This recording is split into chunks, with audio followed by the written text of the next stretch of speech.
Yeah, ready? All right, Sam, you can do the intro. All right. Welcome into another episode of the ReaLife Hoops Podcast with Sam Ostry and Danny Cooper. We're now joined by a very special guest, Penn State basketball player. He just graduated, finished up his Penn State career. John Harrar, thanks for joining us. We appreciate you being here. Yeah, I'm pumped. Thanks for having me. Thanks for having me on. So we were talking before, and I have to lead with this question. You wouldn't know because I didn't get any time that year, but I played for Lower Merion basketball. You played for Strathaven. We played each other in that Central League title game. Harrison Clevin, who we both know is a Penn State basketball manager, he went off for like 3 straight threes, kind of got that game away. Can you just talk about what you remember from that game and just what it was like to play against Lower Merion? Yeah, first off, I don't even remember Clev playing in the game. He wants to keep telling me about it, but well, he'll never forget it. He'll never forget it. No, I'm just playing. I remember. I can remember the Central League was like everyone and then Lower Merion. Like you guys were just way better than everyone else. And I can remember going into that game, I was so like jacked up. Like I was so ready to play. I think we came out. We were up like 7 points on you guys, and then your coach just spread the floor out, and that one guard, your guards just killed us, and we lost by 30 or 20. It was pretty bad. That's what Lower Merion does. They just spread the floor and hold the ball, and then yeah. Right. Is your coach still there? Yeah, Greg Downer's still there. He's been like 35 years now, I think. I mean, he was there when Kobe was one of his first years there. So. No, that's awesome. You guys deserve to win. How have you guys been since? Like, really, really good actually. They had Demetrius Lilly, who you probably know, who just committed to Penn State. For sure. Yeah, so he was there. Sam Brown, who's Brett Brown's kid, is there right now. So they went to like I think they won the district championship, and they went deep in states these last couple of years. So they've been good since. Yeah, Meech, he actually came up to Penn State on a visit, and it was like a football weekend. We were all hanging out. We play pickup after workout. I'm feeling good. And really, my man, you were impressed? What? You were impressed? No, oh yeah, I was impressed because he threw his shoulder right into my sternum, and I was like, oh. It was like Saturday morning. I was enjoying my football week, and I just get this boom, big body Meech comes out of nowhere. I'm like, all right, this is how it's gonna go. But yeah, no, I think I'll have a great career at Penn State. Coach Shrews will use him and improve his game. So that's awesome. So I want to go back to back when you were at Strathaven. Originally, you were committed to play football in college. Obviously, you ended up going down a different path and playing basketball, and you did a great basketball career at Penn State. Can you just talk about when you realized like that decision where you decided I'm not going to play football in college anymore? I want to go play basketball. Yeah, it was kind of like the just having a scholarship versus not having a scholarship. I didn't have a scholarship to play basketball in college, so I had an opportunity to play football. And I think football, like commitment deadlines, like February 1st, and that's kind of still high school basketball season. So I committed to Army, and I remember after doing it, I like kind of felt good because I was like, man, the weight's off my shoulder, whatever I can do me now. But then I was like, I really don't want to play football at this. Like basketball's too fun, and I felt myself like getting better at it. So then I did another year of AAU. I actually played Philly Pride 17U 3 years in a row. So I started when I was 15, then I played when I was 16, and then I played when I was actually 17. And that 17, after playing 3 years against that competition, like I felt way more confident. And then I got a tryout up at Penn State, and I was like, yeah, I want to do this. And it all ended up working out. On that note, how you played football and basketball. I actually played football up until 8th grade, and I always remember it was, everyone usually laughs about that. I was actually a middle linebacker. I used to be really small. Yeah, I can see that. Yeah, but I used to be like tiny. So whenever I used to tell people that, they wouldn't believe me. But okay. I always remember the transition from football season to basketball season was difficult for me. I hadn't touched the ball in a couple months. So kind of talk me through that maybe in high school. Did you work out basketball wise during the football season, or was it like you just completely didn't touch a ball and then you had to pick it back up? Yeah. So when I was a freshman and sophomore, I always was around sports, but I didn't know like what you have to do to exceed in sports. So I was just, I'm the type of dude hang out with your friends do whatever, stuff like that, like not really work hard. And then I remember the dude that told me that I should start working hard because I was like 6'4" as a sophomore, was the captain of the football team. And he told me he would pick me up for like the morning lifts. And he was like, dude, you're just wasting like what you got. Like you're going to be you're going to be tall. You're athletic to make like varsity, but you just don't work hard. And so then he would bring me to his lifts. We would play like hard rock music. Like this dude's like the most typical like old school football player ever. And he kind of taught me the work ethic. And then I would say it was always basketball after that. Once it was lifting and basketball, what I would devote my time to. For sure. Yeah. So I want to talk a little bit about once you decide to play basketball at Penn State. Can you talk about just your entire Penn State basketball career? And really, like I go to Maryland, I cover the Maryland basketball team, and that's like a Big 10 basketball school that has a football program. And obviously the basketball program hasn't been great in recent years, but that's like, it's a basketball school. Like Penn State's obviously a well-known football school. So we can talk about what it's like to be on the basketball team at a predominantly football school. Yeah, I mean, the community is huge at Penn State. Like athletics there is big no matter what you do. You could be on the fencing team and you have a crowd. Like we have 32 sports there, I think. But yeah, there's definitely more football, and that's where everyone wants to go, right? People go to Penn State because it's that party school that you can go to football games, your friends will go. It's a fun time. So it was actually cool kind of seeing us build the Penn State basketball program from my freshman year to junior year when we were really good with like Lamar, Mike, and the rest of those guys, because we went from like 7,000 attendance to like 14,000 to almost like selling out home games, kind of like making it like we had the slogan like Penn State is a basketball school. So it was cool to build that up, but it's definitely different. Like I know Maryland football, when I think the student section like ran down during a home game. Yeah, it was Penn State actually when we played Penn State like 3 years ago. I guess it was. There was a Friday night or Saturday night game. So much hype around it, and the score was like 63-10. Yeah, and so I mean, you see it there. It's kind of the same thing. It's not the most hype recruiting, like stuff like that, but I don't know. It also gives you the advantage of you're going to be ranked in the bottom of the Big 10 every year. You got nothing to lose, kind of that mentality. Like let's go whoop some ass. Like not going to lose anything. So give and take. For sure, yeah. And I was actually at Penn State. You're sophomore and junior. I don't know. Yeah, for sure. We knew each other then, and I tried out for the team my sophomore year and didn't make it. And that was the year where you guys, I believe, went 21-9 or 21-10, and we're killing it. I know this is probably a touchy subject for you. But how far is that team going if COVID doesn't happen? With Lamar, you, Mike, Miles, how far are we going? Yeah, for the like real Penn State basketball fan that's listening, I'm sure there might be one, but the last 3 games of that season, we had Lamar breaking the scoring record, and he came 9 points shy. And Lamar was just kind of like figuring it out. He's like, man, I'm going to break the record. Like I could break it this game when he was 20 points. And then he was just like, we were all kind of in this weird state of like, we need Lamar to break the scoring record. So I think we didn't finish that regular season the strongest. And then going to the Big 10, I still say it was the best week of practice like we ever had.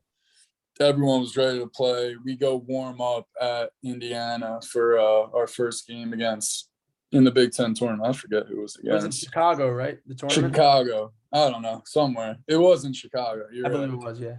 Yeah. And we're just like ready. Like everyone's bouncing. Like everyone's played sports here. Like, that feeling of like, we're about to whoop some ass.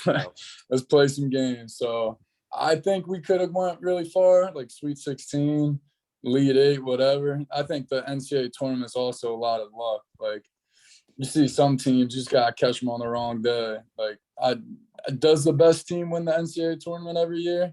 I don't know. I think Kansas was the best team this year, but in years past, like I think you got to get hot at the right time. You got to have the right path. Like it's hard to win it. It's hard. You got to have the dominoes fall. Yeah. For sure. So is it like, yeah, I mean, that sucks for so many like college athletes during that season when everything got shut down. Was after that, like going into next season, was there anything like, was there any conversation about like that and like what could have been, or is it like you gotta turn the leaf and kind of just move forward and hopefully we can repeat this? I mean, yeah, we were actually ready to like build off of it. That's a hope, right? That's how you get momentum. That's how you actually get fan support, is you win year after year. So we were ready for that, and then things took a turn with our coach like heading out and all that stuff. So, but now they get another chance to do it with Coach Shrews. So we'll see how that goes. I mean, I'm rooting for him. He's a great coach. He knows what he's doing. He's bringing in the right kids. So I said in one of my pressers that they're going to win a Big 10 championship, tournament or regular season. I just believe in him. I saw what he did with me in a year. So yeah, I was actually at that. I was at that Big 10 tournament last year. I think it was after you guys had lost to Purdue, but you upset Ohio State before that game. yeah, I was right there courtside for that game. Can you talk about that? I mean, that was an awesome atmosphere, an awesome game. That entire tournament, but especially that upset. Can you talk about that big win over Ohio State? Yeah, that was so much fun. I remember the first like 10 minutes of the game, I was just like, I don't know what was going through my head. I was like, no, the season's over, whatever. We gotta play Ohio State. And then one of my teammates, a walk on the team, Andy, comes up to me and he was like, dude, you're playing like ass. Like you aren't doing it right now. Like we're about to lose. And then I can remember like I think Sam Sessoms, he just started putting the ball in the hoop play after play, and I'm like getting momentum, and then we mount a comeback, end up winning that game. So much fun. I mean, the Big 10 tournament's so much fun. You get hot. We thought we were gonna win Purdue. Like we just had that momentum. We were close, but yeah, did have a top 5 draft pick too. Yeah, I can remember. I think I was in an airport at the time, and I was watching you guys, and I just remember watching you specifically, and you could just tell how hard you were playing. And I kind of know what you were going through because it was your last game of college, and I was a senior this past year, and I know how hard I would go in my last couple games. I'm blessed we had a COVID year, and I'm going back for my 5th year. But talk about, it's your last potential collegiate game ever. What does that do for you, and like how does that maybe elevate your game, or when it's emotions, and it's like I feel like I wanted it for my teammates. We had one of my teammates, Jaheim, who just one of those seasons where the ball just wasn't going through the hoop. He was struggling, and then coach put him in because it was his last game too. And I see him, and I just go right at him in a dribble handoff. The guy goes under because he hasn't made a 3 in recent games, and he just knocks it down. I remember running the floor, like smacking his chest, like cussing him. I was like, come on.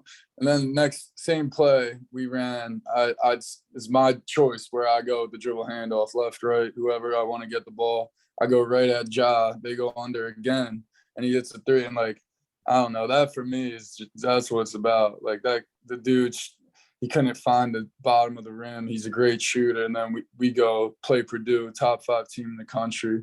He gets the ball twice, and he makes 2 big threes that get us right back into the game. Like that's what it was about for me, trying to finish out with my teammates. And I don't know, you work hard all season with them. So it was a lot of fun. I think that's what it's about, trying to make memories and have fun. Yeah, I feel like you were there for your years at Penn State, were like the height of like the dominant big men in the Big 10. I mean, you faced you had some hard matchups night after night. Like, who was the toughest challenge in the Big 10 out of those big men that you had to guard, and who was the guy you would look forward to most just taking on that challenge? Yeah, that's a good one. I think Mo Wagner was really tough for me to guard. I was younger, and he could shoot. If you can shoot, it makes it a lot difficult to guard, pick and pops, all that stuff. And then he would attack from the 3 too. Like he would put on the ground, get to the hoop, and then put like he was a great player. Obviously, Luka Garza is the same kind of deal with him. And then you just have the big dudes, Kofi, Haas, like those dudes are just massive. And if you game plan, I think you can kind of figure it out, and you can, I don't know, make it tough for them. But I would definitely say Luka and Mo were the toughest. And then who did I look forward? I always looked forward to playing Michigan State, and it was more just because of playing Tom Izzo. I grew up like a huge Michigan State fan, and playing at Michigan State, like the fans are crazy. The Izzo zone, that's a really fun environment to play in. Yeah, I guess adding on to that, is there a one environment that you've played in college? Not necessarily the Big Ten that was the toughest or the most fun to play. Yeah, it was definitely Rutgers because the fans straight. That's why their home record is so great. Oh my God, Really? they're like Philly fans. Like they kill you. My senior, like super senior year, this past year, I never talked to them. I was just like, whatever, like players don't talk to fans. But this year I was like, man, screw this. If they're saying this stuff to me, I'm going right back at them. So I was like in a whole battle with them, just the whole games, like telling them to go to church and stuff. They had some crazy stuff for me to say to me. But it was fun. Like that to me was fun. Some Maryland guys talk about like Purdue was a crazy atmosphere. Yeah, too. Purdue, they just love basketball. Like they do it right over there. It's like a Penn State football whiteout. That's how I would just describe Purdue. Nothing like that. Basketball. Yeah, it's crazy. They go wild for them. I wanted to talk about something you mentioned earlier. With the coaching change with Pat Chambers, obviously he leaves. You entered the portal, and a lot of guys, when there's a coaching change, they do leave. But you obviously ended up sticking around. How close were you to leaving? And was there like a conversation with Shrews that made you realize like I kind of want to stay and finish out my career here? Yeah, it was kind of just like all my friends were leaving. Like you play 4 years of college. I mean, it's like you guys go somewhere and then I don't know, Danny's like, yo, I'm out, bro. And you're like, damn, should I leave too? Like you're in the same crib. Dan's like, I'm leaving. Like, I don't know, stuff like that. So everyone was leaving. I was like, I don't know if is Penn State without these guys, like thinking about that. But I think I made the right decision, just sticking. I believed in Coach Shrews and Penn State community, like everything like that. It made sense for me to stay. What was your decision? Because I know you went to Penn State. Did you just want to hoop? You just want to play? For me, out of high school, I had probably 10 Division III schools, and my whole life I was D1 or bust. And my brother actually went to Penn State, so I was like, you know what, I'm just gonna go try and walk on. And freshman year, I actually missed the deadline to try out. So pretty much after that, I trained myself for a whole year, and then I came to that tryout sophomore year. When I didn't make it, I kind of just had an epiphany and was like, I miss ball too much. I want to play. And then I looked at different Division III schools, and that's kind of how I landed at Moravian. So looking back, had I walked on, that probably would have been a really cool experience. But I mean, it was the best decision I ever made to go play college ball. So yeah, for sure. And so going back to like football, was there ever, obviously I want to ask about what you're doing now, what you're up to now, but was there ever like a thought that you might want to try to play football and basketball at Penn State, if that was even a possibility, or like was that not even a conversation? Because I saw a tweet that like James Franklin said like you should have played football your last year here. Yeah, so he was saying that I think my last 2 years he's close with one of the guys on the staff and was like, yo, have John come like try out or like whatever, just come play with us for a little, see if he likes it. And I just don't think you can do that at a level. Like, it would be crazy. I might be able to, like, put on a uniform for one, but it just, I don't know. That would be crazy. And, yeah, I had a Eagles tryout, which was kind of insane because I didn't play football. But they had a scout that's a huge Penn State guy. And, like, I think there's, like, 6 other basketball players that are tight ends now that are trying to be tight ends. So it's, like, a thing that is kind of common with forwards or whatever, bigger guys on the basketball court. And it was fun. It was cool. I tried. Like, it was, was it like hard getting back to it? You hadn't played in like what, 4 years? Yeah, it was a lot of drills and walkthrough and stuff like that. But I think the biggest thing for me was blocking, just like getting my hips with it. Like, because I don't know. In high school, I know it's a podcast, but I block with like, it's called a flipper. Like I was blocking the Lower Marion DNs with a flipper, and that was working. But Well, they were probably also they were probably like 5'7", size. 5'7". Yeah. No, we did kill Lower Marion in football. I remember that. Not surprising. Yeah, but yeah, so I think it was blocking. Running routes was, I mean, I don't think I had the crispiest routes, but like I think I could get that quicker than understand blocking. It was fun, like learning a playbook. Like I studied a playbook for probably, it was Friday, Saturday, and Sunday, and I probably studied a playbook for like 14 hours if I wasn't at the place, because I had to know what was happening. The first day I showed up, I'm like, I don't even know what a dig route is, and you're telling me to, like, I don't know what you're telling me to do. So it was cool doing that. I have like 40 pages of notes on just like football terminology and stuff like that. Was the whole Eagles staff there, like Nick Sirianni? Yeah, everyone. Yep, he read it. I got to see like the team.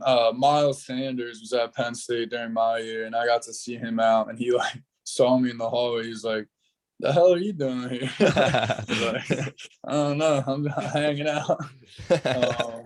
But I got to see those dudes, and then all the rookies they drafted were there. Jordan Davis is huge. That dude, like, wow, the Cam, the center. They're all good guys. Like, it was so much fun being there. And then they told me basically, like, stay healthy. You never know. Like, everyone knows everyone here. Keep working out. But I really haven't heard anything from that. And so I don't know. We'll see what happens. I'm in this weird state right now. I'm asking Danny to work out with us. I got a group of guys that I've been working out for like probably 2 hours a day in the basketball gym, and then like a lot of strength and conditioning. Just if something does happen, I'll be in good shape. Is there a difference between like basketball shape and football shape, or like what is that? Yeah, I was in great shape. It was funny at the camp because they all were combine training, and then obviously they had a couple weeks for the draft and just to hang out.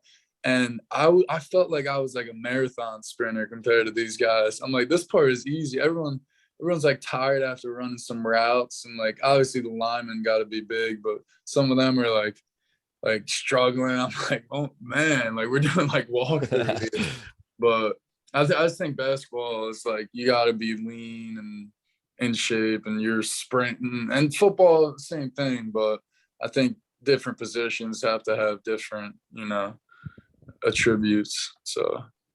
Yeah, and I think you briefly mentioned this to me. So if the football thing doesn't work out, talk about your plan to, I think, play professionally overseas, right? I think you said that. Yeah. So I have 2 agents for the moment. One's like a football guy trying to work out, and I told both of them. And the other guy's a lot of like overseas basketball. There's a spot. It's called the Japan B League, and it's growing right now. It's like apparently it's a great league. They introduced sports betting, I think, over there, and it's the 6th year the league's been there. DJ Newbill, who's a Penn Stater, is in B League. Like, yeah, he's in the first B League, and I mean, you can make a career over there. We'll see. I don't know if you've watched any of DJ's highlights, but I think you'd definitely be a really good player in that league. Yeah. DJ, it's fun. I actually worked him out one time last year, but I was watching his film, and he would come off a ball screen, and the big guy would be in drop, but he wouldn't be in a typical drop. He would be like literally sitting under the rim. So I don't know. It was just funny seeing that, but. I saw one big in the Japan League. I think he was like 320 pounds. Yeah. Like, I don't think he moves. So I don't know. We'll see. I'm up to going wherever, but so if you get like a call for the NFL, you're still like staying in shape for both the sports, where sure, you're ready for whatever. It's a weird time. Is there anyone like you said, like it's somewhat common? Is there like guys you talk to that are like of going through what you are with the transition that have helped you in this process? There was this dude from Arkansas who, his name's Trey Wade. Randomly, he just hit me up. He was doing the Arizona Cardinals mini camp, and I was doing the Eagles, and the Eagles was a week before. So like he hit me up, like asked me, and then we've been talking. But he's kind of in the same thing, like just figuring out what's gonna happen. We're both actually playing in the TBT too, like the basketball tournament. Oh, that's awesome. Yeah. Is that a Penn State team? No, I wish. It's a Purdue team. I'm actually playing with the team that ended my college career, but it's all right. It starts in a couple weeks, right? Yeah, it's the 24th, I think, of July. So cool. Are there any Omaha, other like? right? Sorry. It's in Omaha, right? So it's a bunch of different venues, but mine's in Dayton. Okay. Yeah, I know they're playing at Rucker Park this year. Rucker Park, yeah. Oh, very really? cool. Boeheim's Army won that last year, right? Yeah, I think, yeah. It's actually pretty cool if we win our first game and the other team wins, we play Floyd Mayweather's team. Oh, wow. And they got Jimmer Fredette on there. So I'll ask him to sign my shoes after the game or something. That was the guy. Floyd probably gave Jimmer the bag to play on that team. Yeah. I don't know how it works. I think it's like a lot of charity stuff like that. So I don't know. It's a cool event though. I'm excited. Yeah, for sure. What's the outlet on Maryland hoops next year? Yeah, so I mean, obviously Turgeon was gone. Yeah. And Danny Manning was the interim last year. He kind of did a decent job at the end of the year. But Kevin Willard's the guy now. So Dante Scott's still there. Hakeem Hart's still there. Julian Reese is still there. You went against Julian, obviously. And those are like the three main pieces. They got a couple good transfers, guards, though, because Ayala left, Fats Russell left, Jameer Young from Charlotte's coming in. And then a guy from Georgetown who's a good 3-point shooter. So, I mean, they're not anywhere close to favored towards the top of the Big Ten. They might be able to compete for like an NCAA tournament spot, maybe the middle of the pack of the conference. But, it's Kevin Willard's first year. It's always hard. Like, as you know, it's always hard with the first year head coach coming in.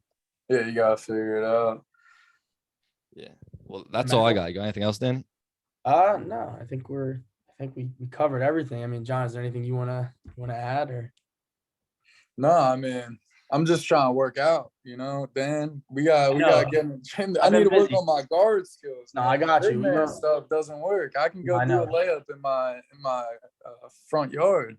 Yeah, we gotta get right with the. I got you. We'll figure something out. Yeah, so we have a segment that we do at the end of every episode called Starting Five, and we kind of. I don't even know what are we drafting. We're doing college teams that you would want to, like basketball teams that you would want to play for, I guess, if you didn't let's do college venues. Let's switch it up. Okay, we could do that. Let's do like college basketball venues. Okay, yeah, that's cool. That's what I mean though, like a college place where you'd want to go play there because of the venue and the fans and stuff like that. Okay. So we didn't even talk about this before. We're just doing it on the fly. Let's do it.